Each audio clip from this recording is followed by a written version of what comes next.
Bismillahirrahmanirrahim. Assalamualaikum warahmatullahi wabarakatuh. Kami dari kelompok 6. Saya Nur Hafifah. Saya Nur Safira. Saya Dika Mustika. Saya Sri Mutiara Ningsih, Prodi 20 PGMI 1, Fakultas Tarbiyah IAIN Bone.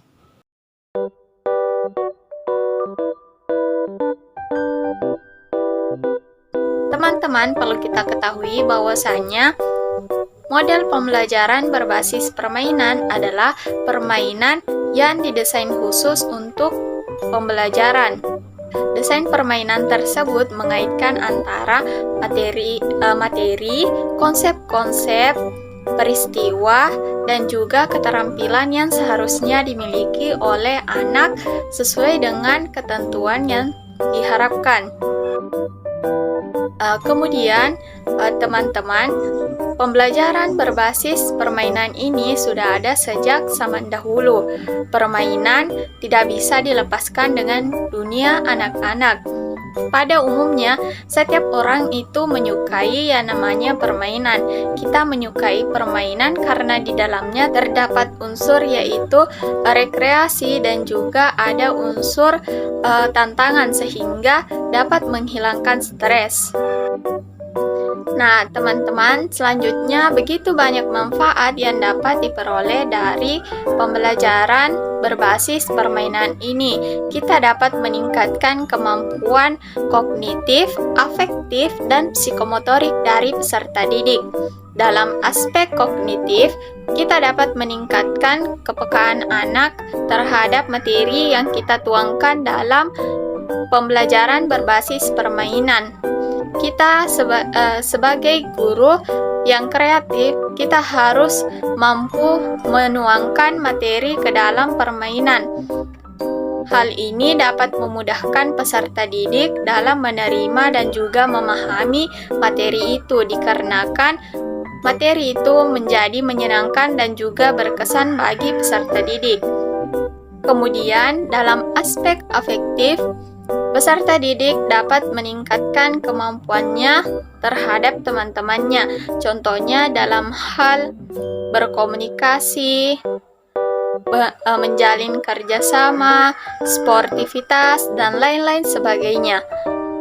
Kemudian, dalam aspek psikomotor, kita dapat meningkatkan kemampuan motorik anak, baik itu motorik kasar dan motorik halus.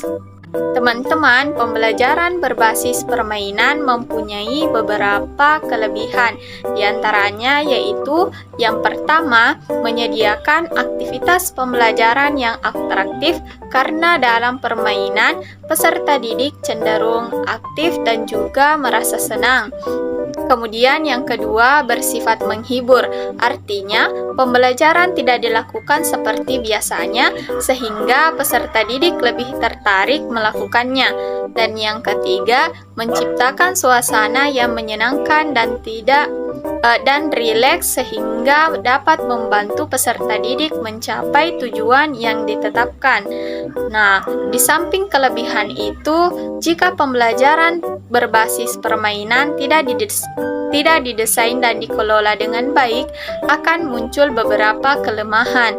Di antaranya yaitu yang pertama, adanya kompetisi yang dapat berdampak kontraproduktif bagi peserta didik yang tidak suka berkompetisi atau peserta didik yang lemah dalam penguasaan materi atau keterampilan yang telah dilatihkan.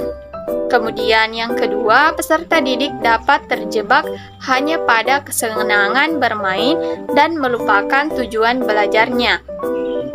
Yang ketiga, peserta didik hanya menghabiskan waktu untuk jalannya permainan, sehingga tujuan pembelajaran itu tidak tercapai seluruhnya. Pertama yaitu hakikat permainan bahasa. Permainan merupakan alat bagi anak untuk menjelajahi dunia, apa yang tidak dikenali sampai apa yang diketahui, dan dari yang tidak dapat diperbuat sampai mampu melakukan. Bermain merupakan kegiatan yang sangat penting bagi anak seperti halnya kebutuhan terhadap makanan bergizi dan kesehatan untuk pertumbuhannya. Palergini dan Sarcho, permainan memiliki sifat sebagai berikut. Yang pertama, permainan dimotivasi secara personal karena memberi rasa kepuasan. Yang kedua, permainan lebih asyik dengan aktivitas permainan, sifatnya spontan ketimbang pada tujuannya. Yang ketiga, aktivitas permainan dapat bersifat non-literal. Yang keempat, permainan bersifat bebas dari aturan-aturan yang dipaksakan dari luar dan aturan-aturan yang dapat dimotivasi oleh para pemainnya. Yang kelima atau yang terakhir, permainan memerlukan keterlibatan aktif dari pihak pemainnya.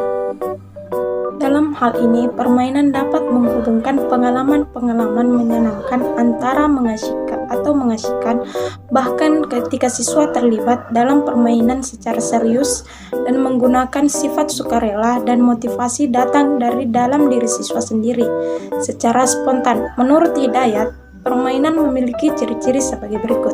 Yang pertama, adanya seperangkat pengetahuan yang eksplisit yang mesti diindahkan oleh para pemainnya. Yang kedua, adanya tujuan yang harus dicapai pemain atau tugas yang mesti dilaksanakan. Sebuah permainan disebut sebagai permainan bahasa apabila suatu aktivitas mengandung kedua unsur kesenangan dan melatih keterampilan berbahasa, menyimak, berbicara, membaca, dan menulis. Setiap permainan bahasa yang dilaksanakan dalam kegiatan pembelajaran harus secara langsung dapat menunjang tercapainya tujuan pembelajaran. Adapun materi yang ingin saya paparkan mengenai pengertian model permainan bahasa.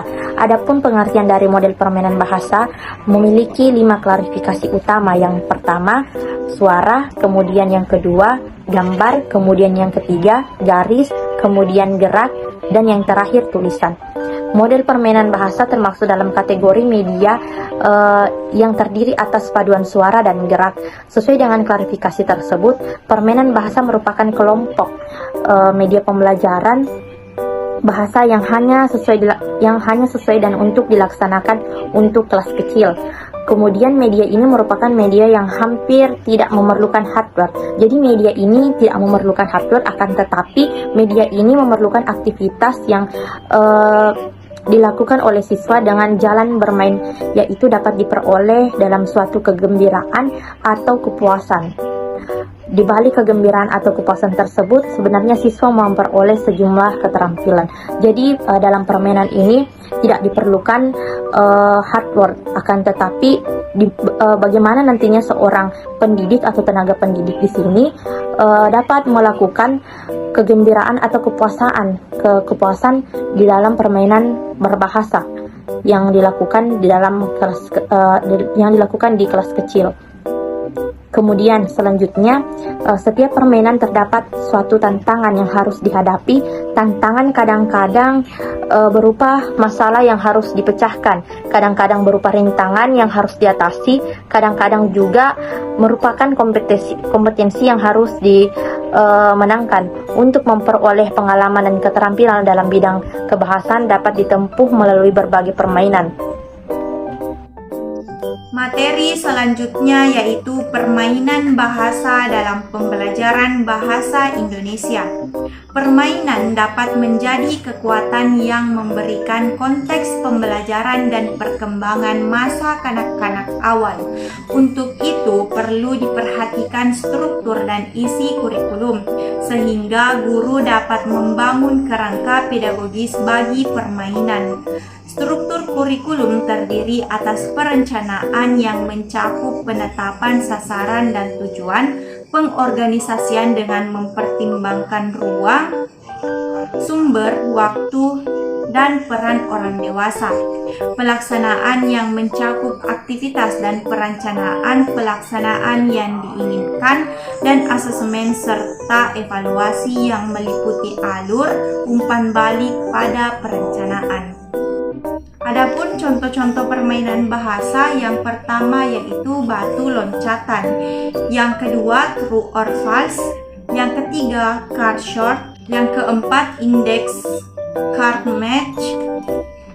Yang kelima, menyusun cerita. Dan yang keenam yaitu meloncat bulatan kata. Saya akan menjelaskan 2 dari keenam contoh yang saya sebutkan sebelumnya.